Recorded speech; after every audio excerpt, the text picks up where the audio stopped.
మాకైతే తండ్రి ఆ డబ్బులు ఎత్తే మేము ఈ ఆడపిల్లగాడికి కూడా పోకుండా జాగ్రత్తగా అయ్యా సరి చేసుకొని తినున్నాం. బిడ్డకి దెబ్బ తగిలిందంటే నేను ఎంతో బాధపడుతున్నాను. నేను టాలు పెట్టి జగన్కి మరి ఆ దెబ్బ తగిలిందంటే నాకు ఎంతో బాధగా ఉందయ్యా.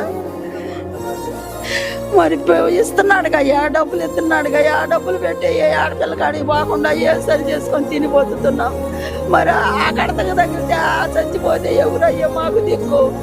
ఆ చంద్రబాబు నాయుడు ఏమి ఈడయ్యా, వాడు కమ్మోడయ్యా, వాడు మాట నమ్మకూడదయ్యా. ప్రాణం బాగుందయ్యా. ఇప్పుడేనయ్యా నేను అన్నం తింది ఇప్పుడు దాకా ఎడుతానే ఉన్నా. పేపర్ వాళ్ళ కాడ చూసి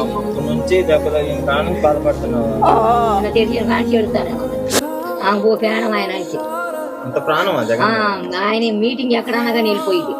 ఈ వయసులో ఎందుకమ్మా మీకు ఎక్కడన్నా అంత దూరం? పావద్దా మేలు చేసిన వాళ్ళని గతాన్ని మర్చిపోతావా?